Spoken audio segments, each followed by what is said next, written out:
अब तक आपने सुना कि कावेरी जी अपनी तीनों बेटियों ईशा, मोहिनी और सुहाना की शादी 3 घर जमाई लड़कों के साथ करवा देती है।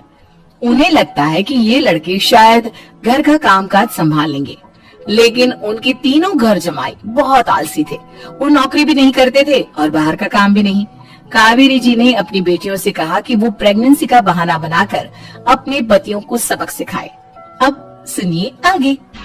मम्मी, आपने जैसा कहा था हमने वैसा ही किया, लेकिन देखिए ना, विवेक का हाल तो वैसा का वैसा ही है।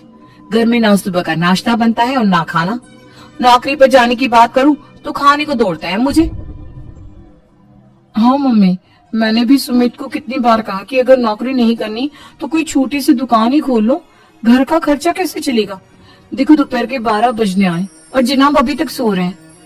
हाँ मम्मी, ईशा और सुहाना ठीक कहती हैं। अविनाश का भी यही हाल है। जब मैंने अपनी प्रेगनेंसी के बारे में कहा तो मुझसे कहने लगा, अरे दूसरी लड़कियां तो 9-9 महीने तक नौकरी करती है, बस डिलीवरी के टाइम छुट्टी लेती है। मोहिनी, तुम भी नौकरी करो। अब मुझे कहाँ नौकरी मिलेगी? मम्मी बताओ अब मैं क्या करूं?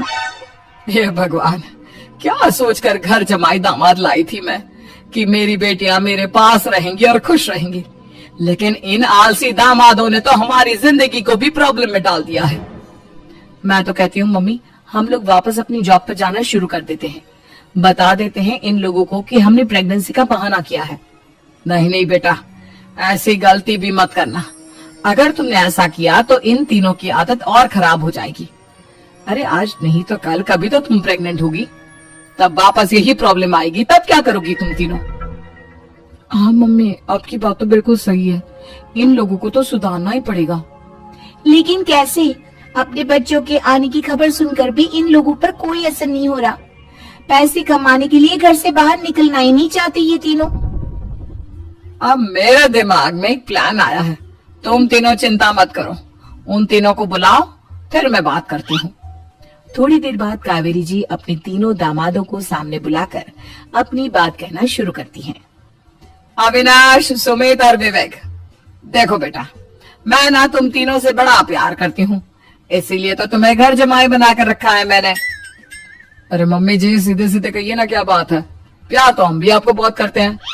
अरे मम्मी जी, आपकी इज्जत भी बहुत करते हैं। अरे भाई, आपके जैसी सास और कमाने वाली बीवी सबको मिलती है क्या? हाँ मम्मी, विवेक और सुमित ठीक कह रहे हैं। आपकी बेटी से शादी करके मेरी तो जिंदगी ही अच्छी हो गई है। जानती हूँ मैं, और ये भी जानती हूँ कि तुम तीनों अपने अपनी बीवियों से बहुत प्यार करते हो। बेटा, बात ऐसी है कि हमारे कुल गुरु ने कहा है कि प्रेग्नेंट होने के बाद मेरी तीनों बेटियां शुरू के 4 महीने हमारे गांव में जाकर रहेगी, जहां मेरे चाचा जी रहते हैं। अरे लेकिन क्यों मम्मी, गांव में जाकर रहने की क्या जरूरत है इन तीनों को? वो क्या है ना बेटा, हमारे परिवार को एक श्राप है। अगर मेरी बेटियों ने यहाँ पर बच्चा पैदा करने की कोशिश की तो उनके बच्चों को कुछ भी हो सकता है। इसलिए अब से लेकर 4 महीने पूरे होने तक इन्हें गांव वाले घर में रहना पड़ेगा।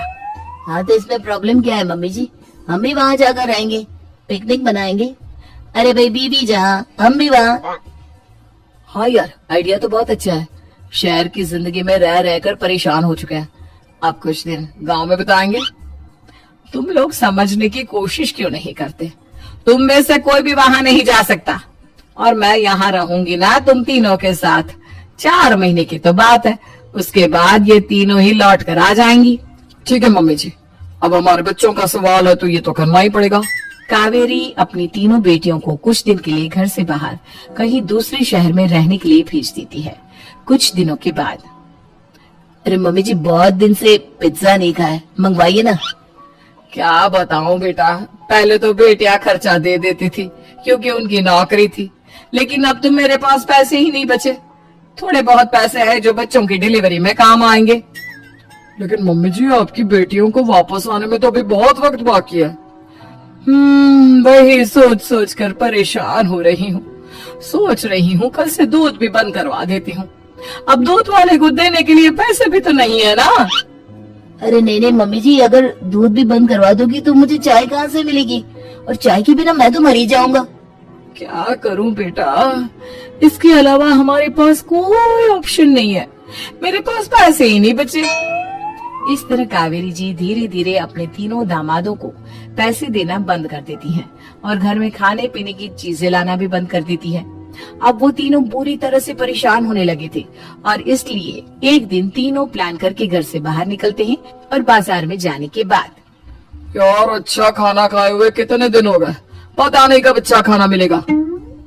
हमारी बीवियों के जाने के बाद तो हमारी हालत भिखारियों जैसी हो गई है यार। कुछ भी हो, मुझे तो आज पिज्जा खाना ही खाना है। जेब में 1 रुपया नहीं है और पिज्जा खाएगा, कहाँ से आएंगे पैसे?